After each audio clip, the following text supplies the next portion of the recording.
Hello students, मैं doctor Jaggi Gupta.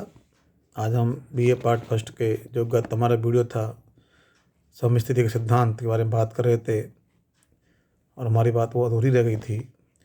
तो उस खंड में हम बात ही कर रहे थे कि जो समस्थिति है उसका जो मुख्य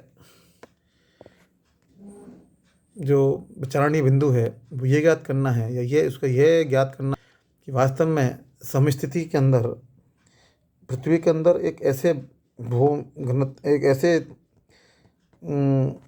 तल के ज्ञात करना है जिस तल के ऊपर ऊंचे ऊंचे भागों का जो घनत्व है वो कम होता है और नीचे जो अपलित भागों का घनत्व है वो अधिक होता है।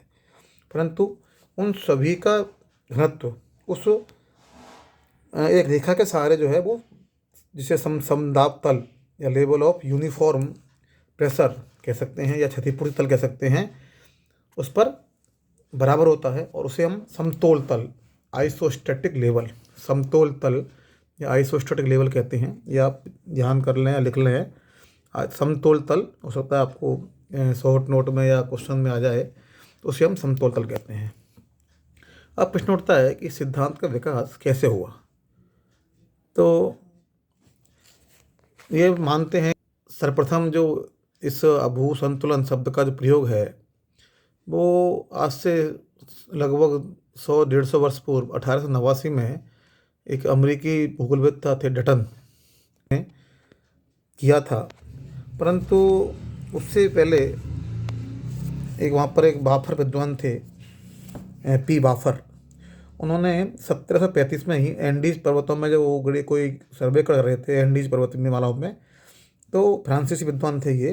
तो वहाँ उन्होंने गुरुत्व संबंधी कुछ विसंगतियाँ उनको मिली और उन विसंगतियों को देखकर उन्होंने ये एक स्टेटमेंट दिया, जो एंडीज की पर्वतमाला हैं वो गुरुत्वाकर्षण खिंचाव उनमें उतना अधिक नहीं है जितना कि एक होना चाहिए था। तो वहीं से इस विषय के बारे में विस्तृत जानकारी लेना शुरू हुआ और इस दौरान भारत में जो सबसे इसका इम्पोर्टेंट काम वो भारत में हुआ, क्योंकि भारत में हिमालय की जो तलहटी है वहाँ पर सिंधु गंगा जो मैदान है वहाँ पर एक सर्वे हो रहा था और उस सर्वे के दौरान इस समस्थिति की संकल्पना को विचार बहुत ही स्पष्ट रूप से देखने को मिले। और वहाँ पर उस सर्वे के अंदर दो तरह के सर्वे हुए थे। एक उस सर्वे हो रहे थे त्रिकोणमिति से हो रहा था एक सर्वे, तो और एक बहुभुज द्वारा सर्वे हो रहा था। तो वो प्रोफेसर जॉर्ज एवरेस्ट थे उस सर्वे के इंचार्ज।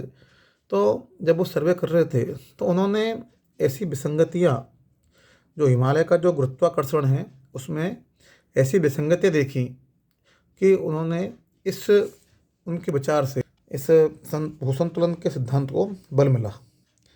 तो 1859 में गुरुत्वाकर्षण संबंधी कुछ विसंगतियाँ का पता लगाया गया और 1869 में एक जोग्राफर प्रेट ने उनके संरक्षण गंगा सिंधु मैदान में एक अक्षांशों का निर्धारण करते समय भूगणित सर्वे जियोडेटिक सर्वे किया जा रहा था।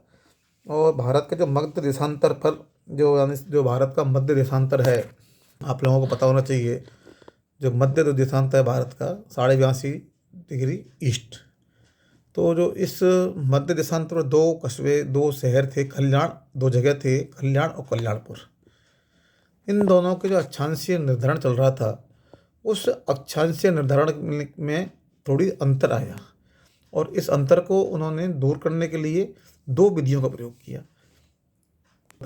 एक विधि से अलग अंतर आए तो उन्होंने पहले तो भूगणितीय सर्वे किया, उसके बाद त्रिभुजीकरण ट्रायंगल मेथड, और दूसरा खगोलीय मेथी। इन दोनों विधियों से उन्होंने उनके नाप लिए, मान लिए और ये माना कि दोनों के जो परिणाम थे उनमें अंतर आया।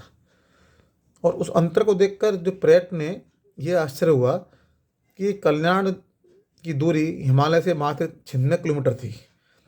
तो उन्होंने लगाया कि हिमालय की जो निकटता का प्रभाव है वो साहुल जो होता है, प्लम लाइन जो अपन मिस्त्री घर में यूज करते हैं साहुल कांटे को, तो वो आकर्षित हुआ था और इसी कारण किसी स्थान पर अक्षांश रेखा का जो खगोलीय निर्धारण करते हैं वो स्वतंत्र रूप से लटकते हुए इसे साहुल की दिशा के अनुसार करते हैं। तो किसी स्थान पर आकर्षण की जो साहुल रेखा को प्रदर्शित किया जाता है, पृथ्वी के गोलाव होने के कारण साहुल रेखा सागर तल पर शुद्ध लंबवत ना होकर कुछ विक्षेपित होती है। तो इस जो अंतर आया था इस बारे में प्रेट ने बाद में अपने मत जो थे वो व्यक्त किए, और जिसे हम प्रेट की संकल्पना के नाम से जान सकते हैं। और आप इसको लिख सकते हैं भूसंतुलन के संबंध में वो प्रेट के विचार।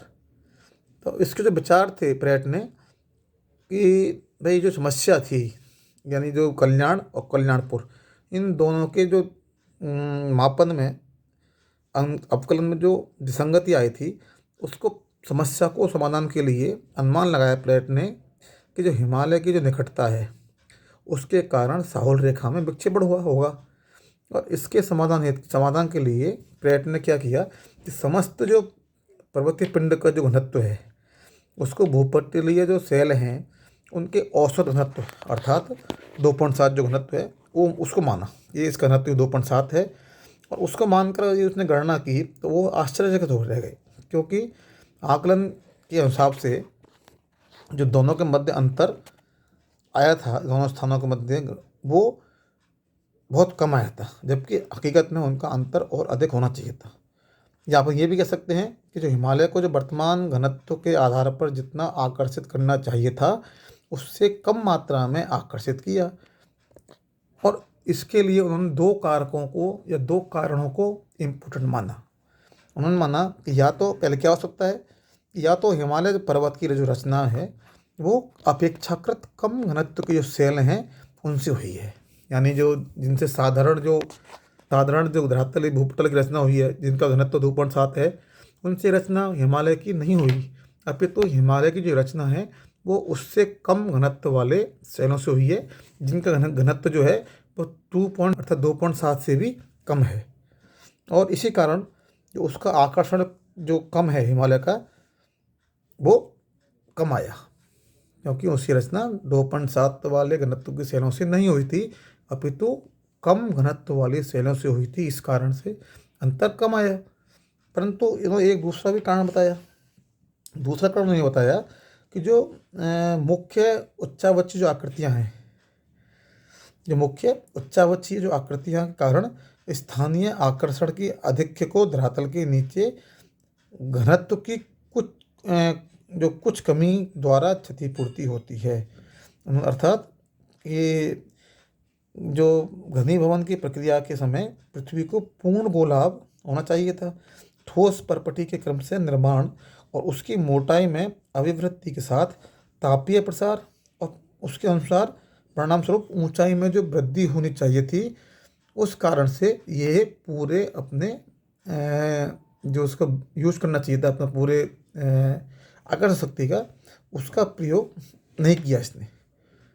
तो इस प्रकार जो उसने कम घनत्व को जो इसने जो माना कि हिमालय अपने वास्तविक जो घनत्व का प्रयोग जितना करना चाहिए था उससे कम का प्रयोग कर रहा है, उसका कारण जो दूसरा जो कारण उन्होंने बताया उसको लोगों ने अपेक्षाकृत अधिक महत्वपूर्ण और अधिक तर्कसंगत माना।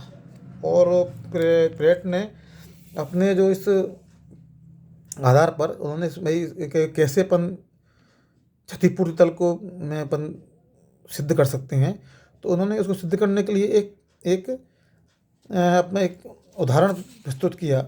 और उदाहरण उन्होंने क्या किया कि उन्होंने ऊंचाई और घनत्व में विलोम अनुपात होता है। उनके अनुसार उन्होंने क्या कहा था कि ऊंचाई और घनत्व इनमें विलोम अनुपात होता है, अतः क्षतिपूर्ति जो तल है उसके ऊपर उत्तरखंडों के जो घनत्व में भिन्नता मिलेगी, परंतु उस जो क्षतिपूर्ति तल है उसके नीचे घनत्व समान रहता है। ये इसका आप इसको दोबारा लिख सकते हैं। ये प्रेट का जो एक निष्कर्ष के रूप में उन्होंने कहा था, दोबारा बता रहा हूँ आपको मैं, कि ऊंचाई और घनत्व में विलोम अनुपात होता है। ऊंचाई और घनत्व में विलोम अनुपात होता है, अतः क्षतिपूर्ति तल जो है उसके ऊपर स्थलखंडों के घनत्व में भिन्नता मिलती है, किंतु उस क्षतिपूर्ति तल के नीचे जो स्थल खंड हैं उनका घनत्व समान रूप से समान पाया जाता है। और इसके आधार पर उन्होंने ये अपनी लाइन कही जो इम्पोर्टेंट है वो ये कही थी कि भिन्न घनत्व वाले समान गहराई के स्तंभ, उन्होंने विविध घनत्व वाले परंतु समान गहराई वाले जो स्तंभ, उन्होंने सिद्धांत का प्रतिपादन किया। ये सिद्धांत का नाम था, ठीक है ना। और इस सिद्धांत को उन्होंने स्पष्ट करने के लिए आगे उन्होंने एक उदाहरण के जो समझाया, जिसे हम आपको अगले वीडियो में समझाएंगे। धन्यवाद।